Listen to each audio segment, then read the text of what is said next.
Hey guys, welcome back to Nerd Impact's Superman and Lois review. Today we're going to be talking about loyal subjects with an K. Nick, what's the K stand for? Carrots? Carrots is spelled with a C. I was testing you. Kryptonite. Kryptonians. Kryptonians. Are you sure? I think it's kryptonite. Or Krypton. It's one of those things referring to the Kryptonian heritage people, deadly rocks. So Superman is suffering from exposures to the synthetic kryptonite that he was exposed to in the last episode. That kryptonite gas that the DOD was working on. And apparently this poison, I don't know if it's a virus, but somehow this poison is infectious. I don't know. It can be well, Jordan gets it from him, right? It was a bioweapon. Yeah, but you would think if it's synthetic kryptonite that it would be...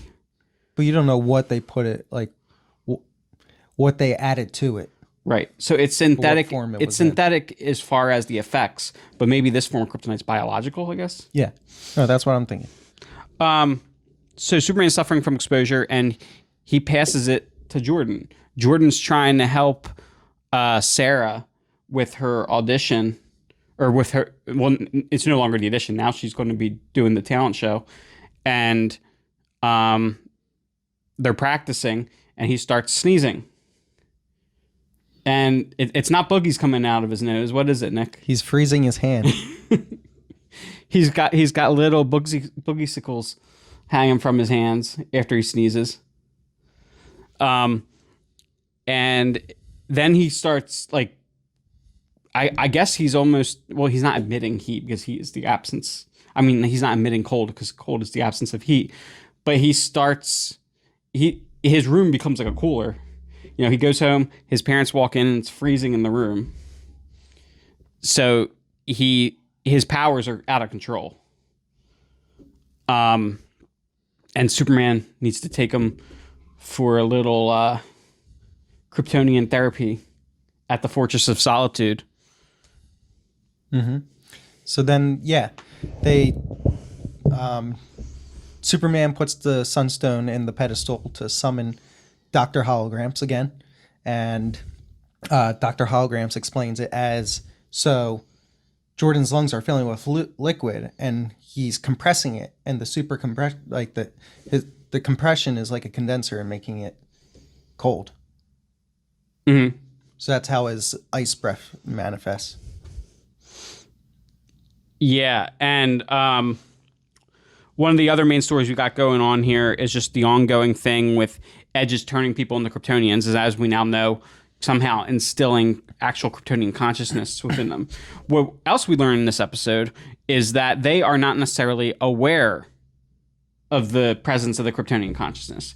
Clark meets and talks to Emily, who is Lana's friend, who was chosen for the young entrepreneurs. Something like that. But anyway, chosen for this corporate program that Edge establishes, and is when she talks to Clark, she's just talking about how everything's so clear for her now, and she just like has a focus she never had before. But clearly, at this point, she doesn't realize what was actually done to her.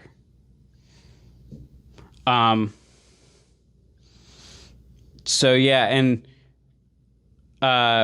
we find out that there was another test subject. Nick, you want to tell us a little bit about that? Well, yeah, and he also displays the fact that he can't recollect the things that are happening to him. Like he's not aware. And surprise, surprise, that's Kyle.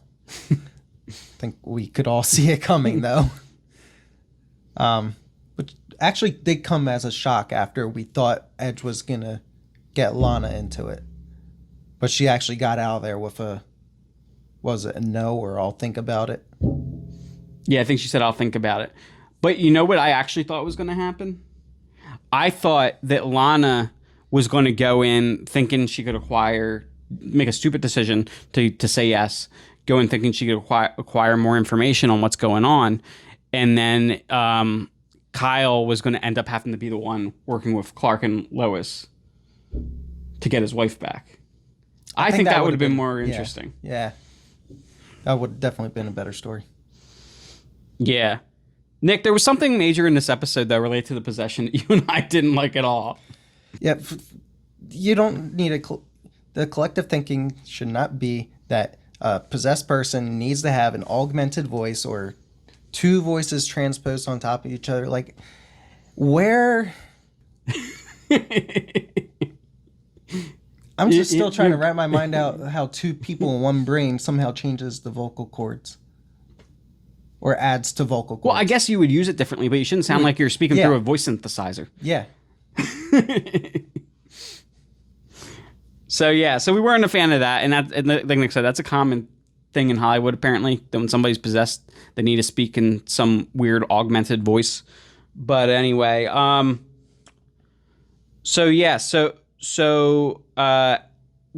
a little bit. Emily goes after Jonathan, and he's going after Lois, or at least whatever's possessing her is going after Lois, which Nick and I still believe, I think, is related to the Phantom Zone, most likely. Right? I mean, that's the most logical explanation for where they're getting Kryptonian consciousness. But anyway, so her and another Kryptonian go after Lois, and then Kyle shows up. Jordan actually did get one of the sonic weapons, or one of the kinetic weapons, rather, from Steel, from John Henry, and Kyle is asking for it, and then Kyle reveals that he too is a possessed Kryptonian person. And then Superman shows up and saves the day. But Nick, you wanted to talk a little bit about the dynamic here with Sam Lane, some of the stuff that happened? I thought it was interesting that he would finally start becoming more father-like at the end of this episode. And I can see that going down two paths. One is he's going to have a closer relationship with Superman. Or two, they're gearing him up to be a good guy right before they kill him off. Mm-hmm. Yeah, I think that second one, after you said it, it's probably pretty much on the money. Yeah. Any of these series, you lose somebody in the first season, always. I mean, you could say we already had that with losing Clark's mom early on, but that was in like the first episode, so it probably doesn't count. So at the end of the season, to amp up the feels, we're probably going to lose Sam Lane. Or the end of the second season. So the big reveal, though, at the end of this episode was Morgan Edge uses Lois's ringy thingy to summon Superman out, and were they in like the middle of the desert? Yeah. And so Superman confronts him, and Morgan Edge reveals that he's wearing Kryptonian garb and that he has Kryptonian powers, and says that he arrived. Did he say he arrived at the same time as Clark? If he did, that fits in our theory even better. So Nick and I believe... We need to go back and rewatch that. Nick and I believe that this series, with the introduction of John Henry Irons and a version of Superboy being Jordan, that this is a take on the Reign of the Superman story, which would mean that Morgan Edge is the Eradicator. And that would make sense if I'm trying to remember if he said he got here the same way as him or if he got here at the same time as him. I think he did say the same time. If that's the case, that makes even more sense because the Eradicator is literally the sun crystal that built the Fortress of Solitude and then takes on human form, because its whole purpose is to preserve Kryptonian culture by any means necessary. So it would make perfect sense that it would come back, be instilling humans with Kryptonian abilities, and then implanting Kryptonian consciousness from the Phantom Zone. Now, in the comics, who creates the Eradicator? Jake and I were actually talking about that last night, and the Eradicator, I think, if I remember right, was actually created by another civilization and later reprogrammed to preserve Kryptonian culture. Reprogrammed by who? I think they called him the cleric. Okay. Because there was another thing that we noticed about... Make sure you're close to him, Mike. Nick. You keep... Sorry, guys. There is another thing that we noticed about the Eradicator was his symbol. If you take the S inside of Superman's symbol and then skew it and invert a little bit and invert the colors, you'll find a white S kind of going diagonally inside his emblem. But the symbols made by the red... No, so the shapes made by the yellow are actually made by the black. So it's really... It might be nothing. We might be completely off base. But there's a way to look at it that it could be there's altered version of the S. There's a definite S in there. It does look like a sideways S. So that could have something to do with... And we've checked ourselves, and also plenty of other YouTubers and different news outlets have come out and said, we looked up this emblem and we can't find it anywhere in any other material. But we think that it is some take on the House of L emblem. Yeah. Was what's making me think that Jor-El or Jor-El's father, somebody in the House of L, was the one to repurpose the Eradicator. Mm-hmm. Or maybe in this universe create the Eradicator. Yeah. Now, Nick, if they are doing Reign of Superman, do you think that Jordan is the version, or do you think it's going to complicate things more by at some point we're going to get introduced to a version of Connor Kent, who will be like a third son? Well, we're getting into the whole multiverse thing already. Well, the multiverse actually led into this story. We're in the multiverse. Yeah. So we could get another universe's Connor.